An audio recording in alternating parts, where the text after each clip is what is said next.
دیارەتەوەی دومی گفتوگۆکانمان پەیوەستا بۆ کێشە و گیرروگرفتە دەرایانی کە لە نێوان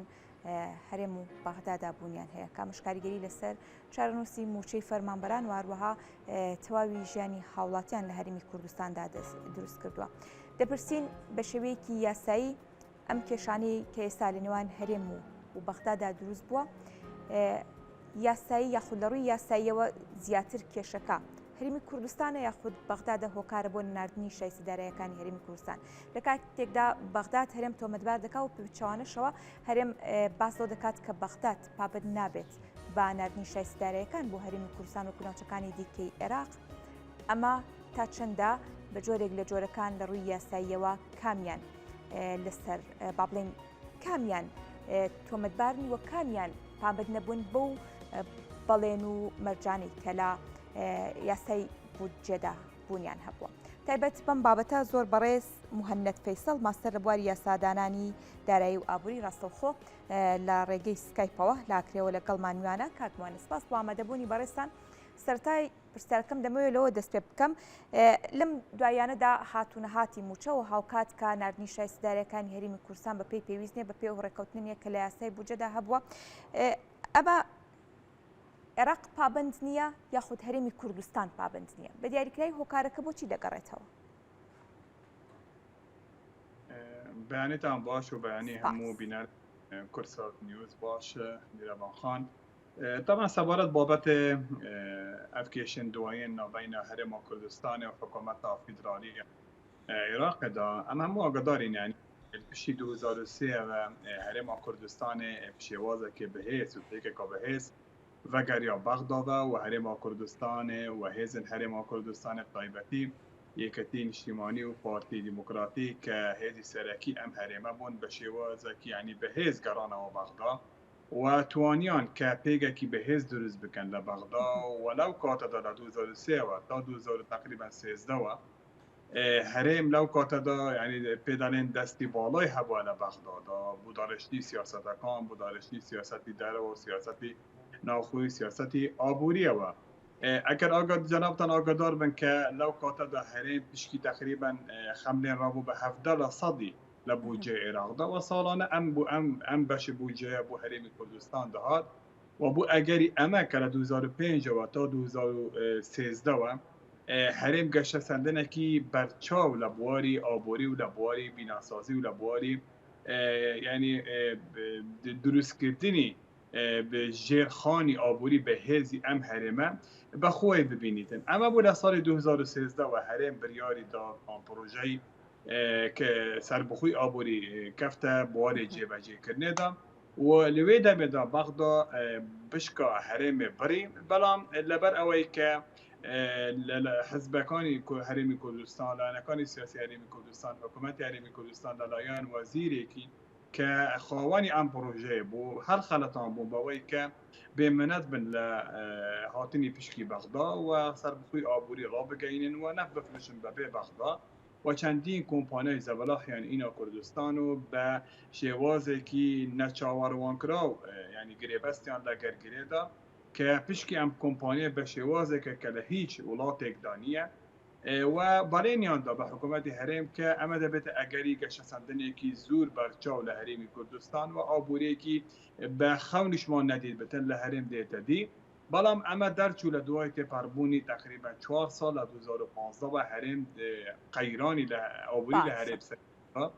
و یەکێک لە ئەنجامەکانی ئەم قەیرانە ئەوە بوو کە موچە بڕا کە موچە نەدرا کە پاشکەوتی موچە کرا وەلەو کاتەدا هەرێم باری ئابووری گران بوو کە بوو ئەوە کە هەرێم قەرد بکاتن و قەردی فەرمانبەران بکەویتە سەرێ و هەروەها قەردی بەرهەمداران بکەویتە سەرێ گەشتە ئەم بارەدۆخەی کە هەرێم ئێستا قەردارە بە تقریبا 30 میلیارد دلار لە ساڵانی پێشتردا لەبەر ئەوەی پێیگی هەرێم زۆر پێگێکی هێز بوو لە بەغدا حکوومەتەکانی یەک لە دوای عێراق دەزانێت وەزعی عێراق زۆر خراپ بوو لە بواری ئابووری. باشە کات موهەنەد ببوورە دەدوەستێنم دەمەوێت ئەوە بزانم باز لەوە دەکەیت لەو کاتەدا هەرێم پێگێکی زۆر بەهێزی هەبووە لە بەغداد ئەگەر با بڵێن هۆکاری ئەو کاتێک کە هەرێم توانیوێتی نەوت هەناردە بکات لە ئێستاشدا هەرێم ئەم پێگە بەهێزی بمایەتەوە دەکرا یاخود با بڵێن ئەم پێگە بەهێزی بۆ شێوەیە بواە دەکرا لەسەر هەناردەکردنی نەوت بەردەوام بێ ئەم کێشەداراییانە دروست نەبێت؟ وإسا قد يعني كيك شكون أو بك بداخل لأن السياسي هرم كردستان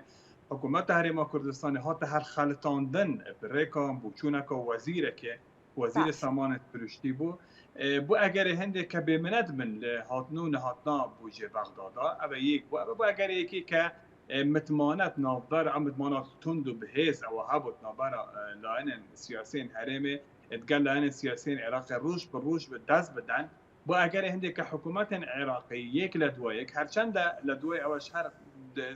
دمك بو دمك تر هندێک بەشی بوو جێی دەهات بەڵام ڕۆژ بە ڕۆژ ئەم متمانە لاواز بوو ڕۆژ بە ڕۆژ حکوومەتی عێراق دەستی کرد بە چەند ئیجرراعاتێک دژی هەرێمی کوردستان لەوە بوجێیان بڕی دواتر یەک لە دوایات هەتا گەشتینە مەگەشتینە 2017 کە لە 2017 ریفراندوم ئەنجامدا لە هەرێمی کوردستان ئەو جا ئەو لێکەوت ریفراندوم هەمومان دیت یەکێک لەوانە بوو کە پێگی هەرێم بەڕاستی نەک لە بەغدادا حتا لەسەر ئاستی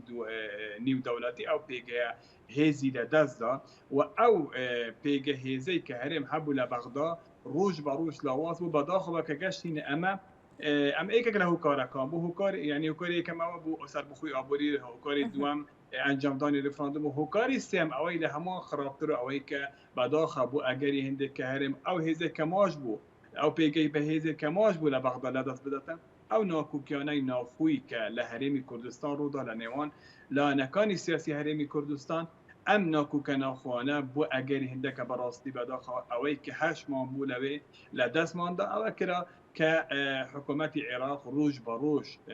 داوای ئەوە بکاتن کە یاسا دستور لەسەر هەرێم جێبەجێ بکرێتن تەمان هەرێم بەردەوام بۆ لەسەرەوەی کە جێ نەدەدا بە بەغدا و هەرچەند دوو لایەنی سیاسی لە هەرێم هەوڵیاندا کە بگەڕێت و قولی استراتیژی ئێمە لە بەغدا ڕێککەوتن لەگەڵ بەغدا بکەین بەڵام وەکو گوتم یعنی ئەو هەر خەلەتاندنەی کە لەلایەن چەند وەزیرێک حکوومەت سیاسەکان پێ هەر خەلەتان بوو وای کرد کە گەشتینە ئەمە کە ئەم ساڵ بوو کە بریارێک دەربچیتن لەسەر سکالای عێراق کە کرابوو لە دادگای پاریسدا کە لەو سکالەدا فروتنی نەوتی هەرێم لەلایەن تورکیا بە نەیاسایی وەسف کرد و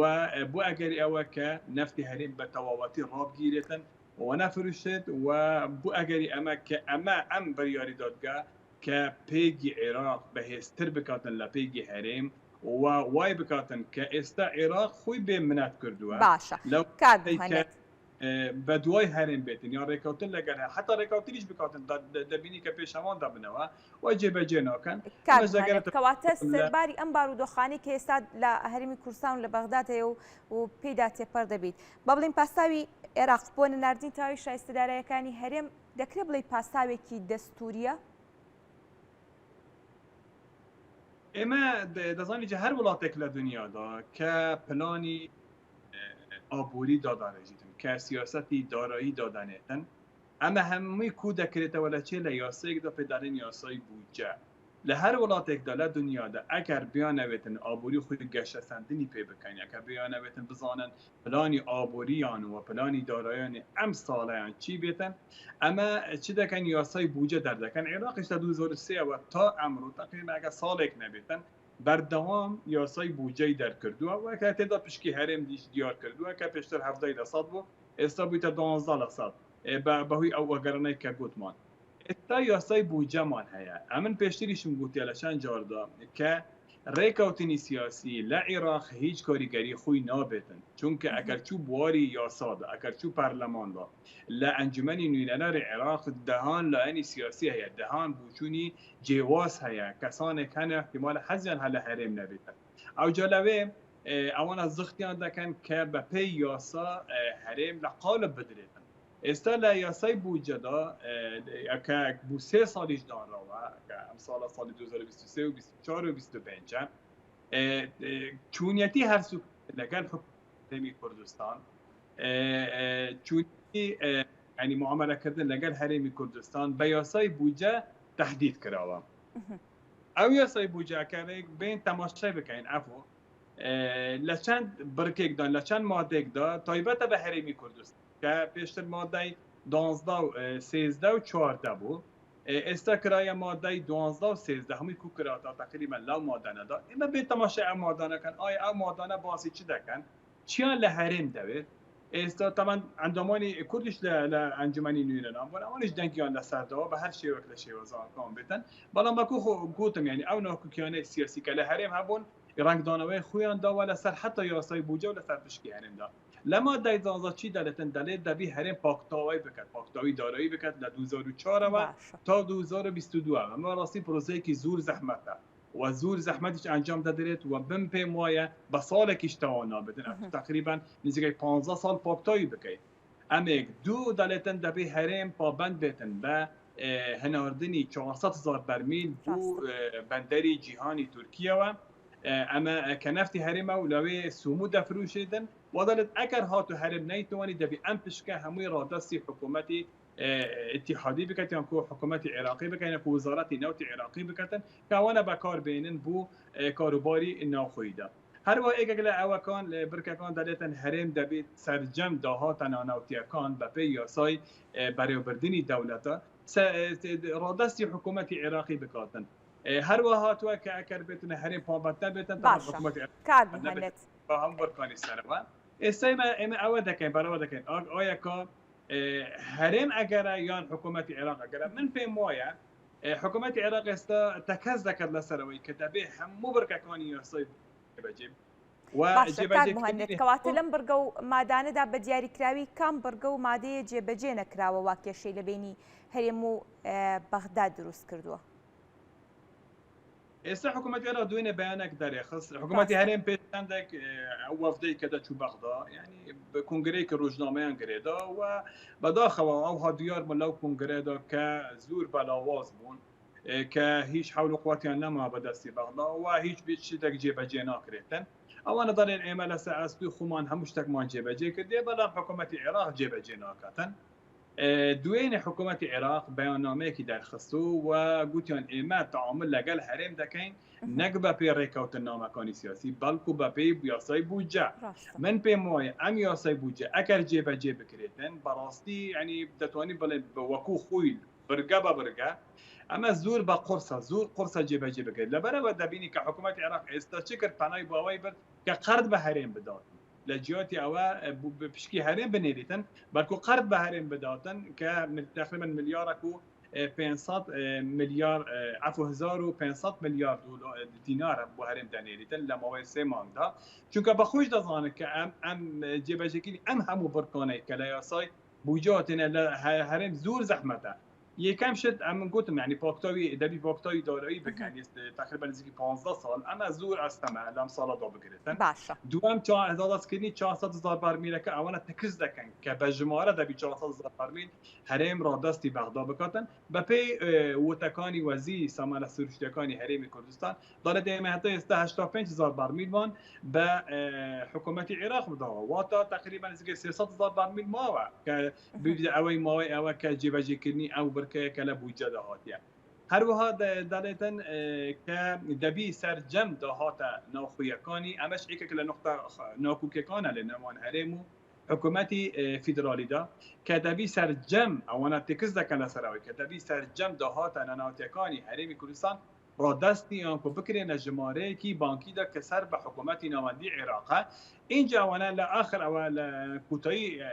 کوبنوا دارن و شاندی حریم ول بغداد دارن اما دواتر که هات سر جماره اما 50 لصدی لو دهاتا دگرین ابو حریم هذا حکومت حریم به رازینیه دارن مثلا ها دهاتا فدرالیه کان و کو گمرک و کو فروخانه کان باشه کاد مهند اوکی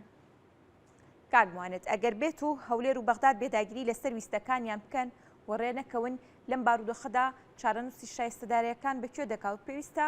چۆن کار لەسەر ئەمە بکرێت؟ والله من دەڵێم یعنی ئێمە ئێستا لە بارەدۆخێکی ناوخۆیی دای کە بارەدۆخێکی باش نییە وەکو هەرێمی کوردستان و ناکۆکیەکان گەشتینە ئەو پەڕەی خۆلاییەوە هەروەها لە ڕووی هەرێمیەوە و لە ڕووی نێودەوڵەتیەوە ینی دەبینین ینی وەزعی هەرێم ئەوەندە باش نییە وەزعێکی خراپە ینی گەشتی ئەو حەدە کە هاوپەیمانان بە ڕاشکاوی لەسەر شاشەکانی تەلەڤیزیۆن هۆشداری بە هەرێم دەدەن لەسەر چەند کێپرسەیە کە لەناو هەرێمدایە بەڵام هێنێکە بابەتی ئێمە ئابووری ئێمە تەرکیز لەسەر بابەتی ئابووری دەکەین من پێم وایە ینی بە هەر حالەتێکە بین مادەمە تو ئێستارەیەگیریت لێکراوە کە ناوتەکەت بفروشێ کە ئێستارەیەگیریت لێکراوە کە ئەتو بتوانی ئەو نفتەی کە دەردەینی هەناردەی بازارەکانی جیهان بکەیت ئەتو ناچار بوو ئێستا کە ئەوەی عێراق تەمان ئەم پێم وایە عێراق زیاتر لە بوجە شتی تریش ینی فەرز دەکات لەسەر هەرێم لە ماوەی داهاتوودا زۆر شتیتر هەیە کە ئەم بابەتەی نەچوونی نەوتی هەرێم و ئەم لاوازەی ئێستاکەپێکی هەرێم هەیە بەهووی ناکوکیەکان ئەوانە دەگوزنەوە بۆ ئەوەی کە زیاتر زقت لە هەرێم بکەن بۆ جێبەجێکردنی